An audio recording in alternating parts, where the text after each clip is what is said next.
Ada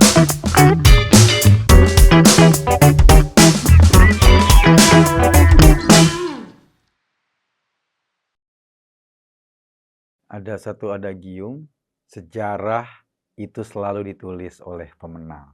Nah, hari ini barangkali karena hasil quick count itu menempatkan Pak Prabowo dan Gibran sebagai pemenang pemilu, kalaupun belum resmi oleh KPU, hari ini mungkin sejarah itu ingin ditulis ulang. Yang nulis ulang siapa? Pak Jokowi. Kenapa? Baru aja kita baca Pak Jokowi berencana menaikkan pangkat Pak Prabowo dari Jenderal Bintang 3 menjadi Jenderal Bintang 4. Sebetulnya sih, kenaikan pangkat ketika orang sudah selesai di militer itu bukan cuma bagi Pak Prabowo. Sebelum-sebelumnya sudah ada Jenderal Hari Sabarno yang diangkat atau dinaikkan pangkatnya.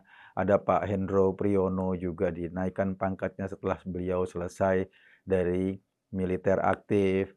Ada Pak SBY juga barangkali juga kayak gitu kan, dinaikkan pangkatnya. Tapi bedanya, para jenderal yang lain itu beneran purna. Artinya mereka selesai menjalankan tugasnya sebagai prajurit TNI, lalu setelah itu mereka aktif di politik, setelah itu mereka dapat apresiasi karena jabatan politiknya naik pangkat, apresiasi dari negara. Bedanya Pak Prabowo, ketika dia disudahi karir militernya itu bukan karena dia purna, bukan karena dia selesai masa pensiun, tetapi ada latar belakang yang menyebabkan dia disudahi karir militernya saat itu. Para petinggi militer pada saat Prabowo selesai dicopot sebagai jenderal militer, itu menyatakan bahwa pencopotan itu karena ada sebab-sebab. Sebab-sebabnya apa? Ya kita tahulah, ada sejarah tentang kasus penculikan dan Prabowo dianggap bertanggung jawab terhadap penculikan ini, sehingga dia dicopot. Bukan pensiun, bukan selesai. Yang copot siapa? Institusi resmi militer saat itu. Institusi resmi yang didirikan oleh institusi TNI membuat DKP, Dewan Kehormatan Perwira, dan DKP ini kemudian mengambil keputusan untuk menghentikan Prabowo dari jabatannya. Nah, kalau kayak gitu kan berarti secara institusional militer menyatakan Prabowo sebagai orang yang bersalah, makanya dia disudahi jabatannya. Kalau sebagai orang yang bersalah dikeluarkan oleh institusi resmi, jadinya mungkin sekarang ada sedikit kemasgulan, ada sedikit perasaan tidak enak ketika orang yang sudah dinyatakan bersalah oleh institusi resmi, sekarang justru diangkat atau dinaikkan pangkatnya yang dilaksanakan oleh institusi itu juga. Ini kan jadi kebingungan. Lantas di mana mau ditaruh para jenderal dulu yang mengadili Pak Prabowo seperti Pak Agung Gumelar, seperti Pak SBY dan lain-lain.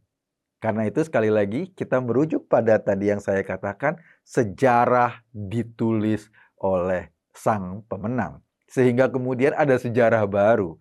Orang pada akhirnya bisa melupakan sejarah lama yang terjadi, yang kemudian dihapus atau ditipek atau dilupakan begitu saja dengan pengakuan dari institusi militer kepada Pak Prabowo yang kabarnya akan naik menjadi jenderal penuh, jenderal bintang 4.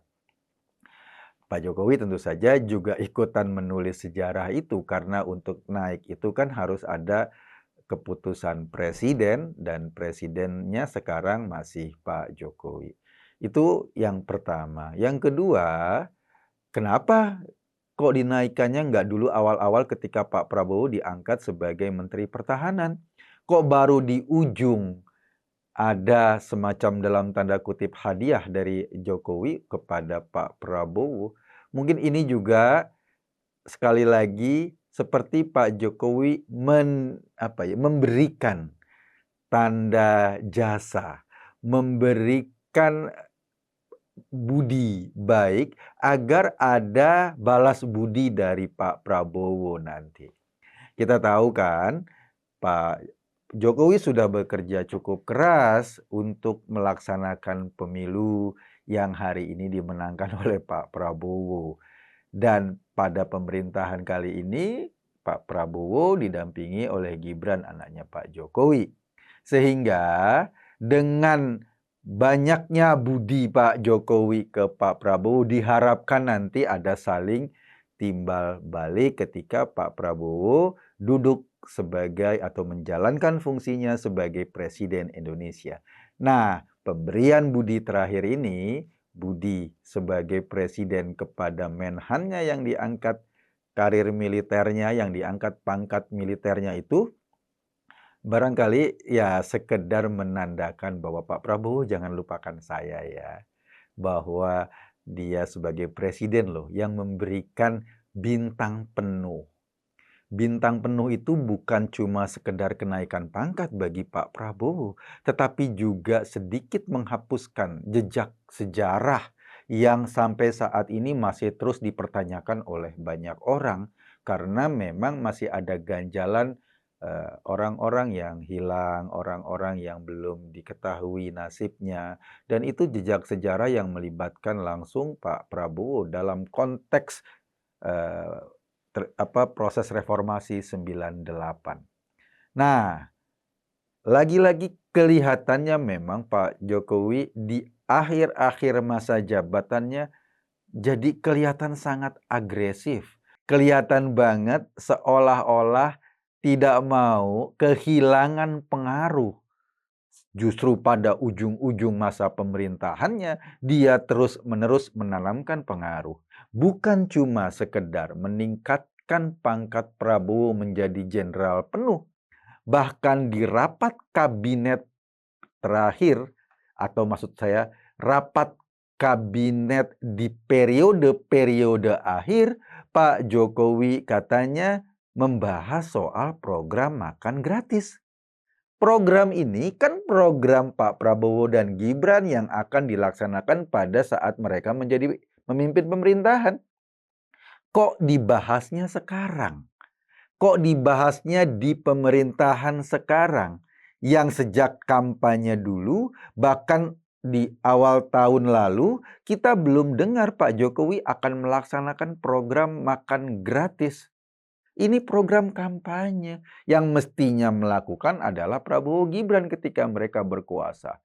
Seolah-olah sekarang sudah didahului agar apa? Sekali lagi menanamkan jasa pada pemerintahan berikutnya karena barangkali ada kekhawatiran nanti kalau udah tidak menjabat presiden dia kehilangan benar pengaruhnya. Jadi pengaruhnya atau tanam jasanya diful-fulin sekarang.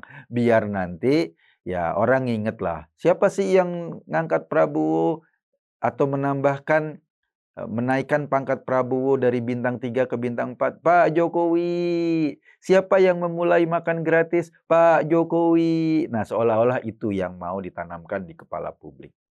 Tapi apakah kemudian nanti pada saat Pak Prabowo menjadi presiden, itu benar pengaruh Pak Jokowi akan sangat signifikan?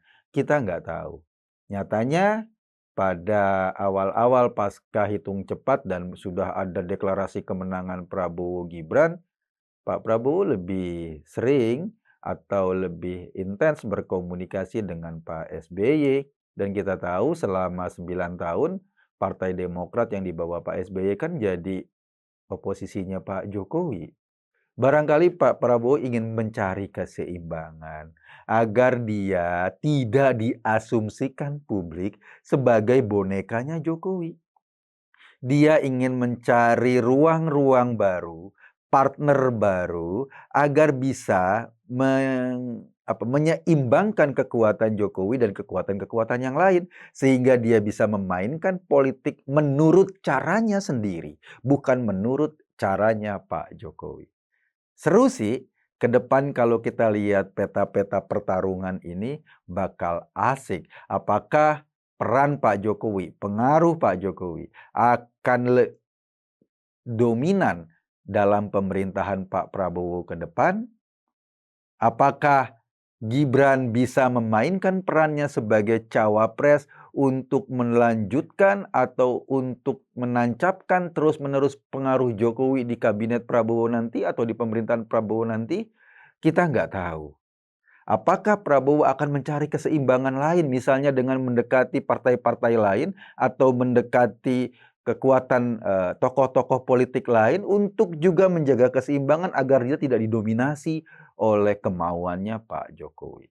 Dan yang terakhir, apakah Pak Jokowi akan dapat peran dalam pemerintahan Prabowo berikutnya? Itu juga masih tanda tanya. Tentu saja pasti sebelum ada kesepakatan Prabowo dan Gibran, sebelum Gibran akhirnya disandingkan dengan Prabowo, pasti ada obrol-obrolan di belakang itu.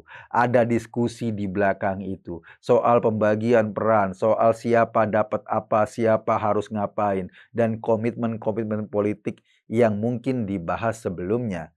Tapi pertanyaannya, apakah komitmen-komitmen politik yang dibahas sebelumnya itu akan dijalankan atau malah dianggap menjadi sebuah duri atau sebuah tanda bahaya bagi pemerintahan yang akan datang? Karena kan nggak enak juga jadi presiden tetapi diasumsikan cuma sebagai boneka presiden sebelumnya. Kasihan juga sih kalau kayak gitu. Dan yang kedua, apakah Gibran akan diberi peran besar oleh Pak Prabowo? Atau perannya sama kayak Pak Ma'ruf Amin sekarang? Ada dan tiada, tidak terlalu banyak bedanya.